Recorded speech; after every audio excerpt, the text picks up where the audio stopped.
How much should you bet on each game when betting on sports? That's a very important question that must be answered wisely because your long-term success may depend on it. Here is my personal rule of thumb. Bet 2% of your bankroll on average on each play. As simple as that.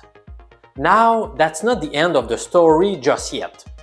In the first section of this video, we'll take a little step back by talking about the amount of money that you should devote to your sports betting activities. Then, in section number 2, I'm going to make some nuances to my 2% rule of thumb.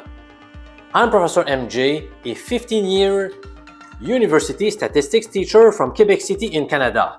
Let's roll! When starting out in the sports betting world, you must decide how much you want to invest in your various accounts. Yes, you do need to own several betting accounts if you want to have any chance of earning a profit in the long run. I have posted a video showing you how playing with just one bookie puts you at a huge disadvantage. More details later. Should you devote $500, $2,000 or $10,000 towards your sports betting business? Of course, the answer depends on your personal situation. There are a variety of factors that come into play, like your net worth, along with your yearly revenue and expenses. But again, I like to keep things simple. So here is my easy-to-follow recommended rule. The amount of money that you decide to devote to sports betting should always be money that you can afford to lose.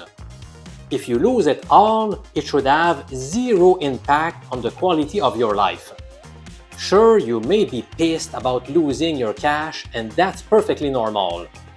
But if all of your sports betting money is lost, you should never say things like, "Damn it, I just lost my rent money." Boy, I'm going to have to eat crab dinner for a while since I don't have much cash left for food. I'm not sure I'm going to have enough money to buy diapers for my baby this month. Let me be clear.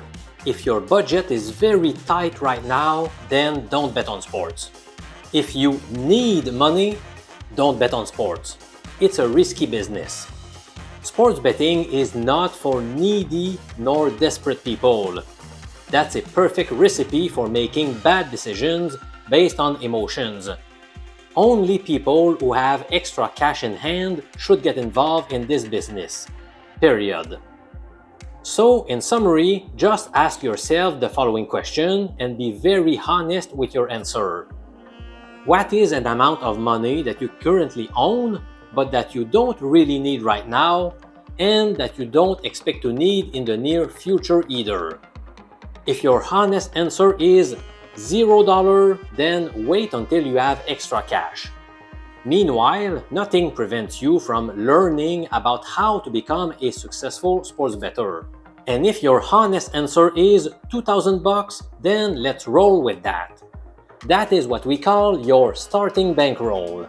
It's time to make some nuances to the 2% rule I stated earlier. Let's go back to the original question. How much should you bet on each game? Recall my easy-to-remember guideline.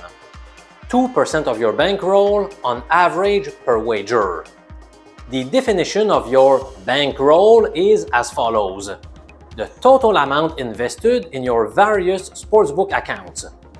If you hold $500 with a first bookie, $300 with a second one, and $200 with a third bookmaker, then your bankroll stands at $1,000. If you have a $1,000 bankroll, that means you'll be risking $20 per wager on average, which indeed corresponds to 2% multiplied by 1,000. Here is the key reason why this method makes sense. The amount of your bets will naturally increase if you are having some success. Indeed, as your bankroll grows, the amount of your bets will also get a boost. On the other hand, if you are losing money, your bankroll will shrink, and so will your bet amount. That is good news because you won't lose money too quickly, which might give you time to right the ship by learning more about how to become a winning bettor. The previous rule stipulated that you may consider wagering 2% of your bankroll on average. That does not mean you should always stick to 2%.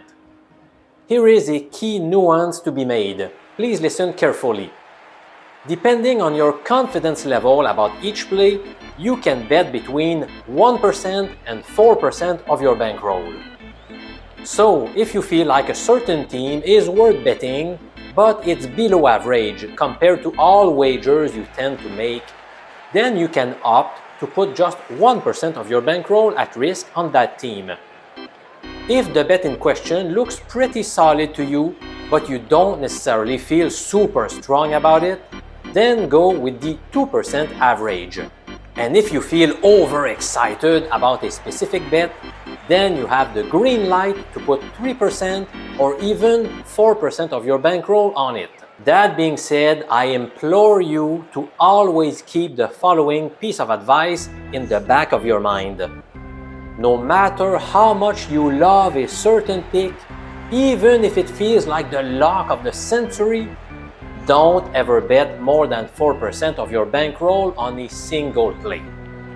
And of course, don't make a crazy and unusually large bet just because you are mad from losing your past 7 wagers. Being due for a win is a myth. Stay disciplined and stick to the rule. In the next video, I'll show you how owning multiple betting accounts pays off big time. You'll see how you could lose your money twice faster if you are playing with a single sportsbook. Click the small card appearing at the bottom of your screen to watch this insightful video. I'm Professor MJ, bookie crusher since 1999. I'll see you in that video right now.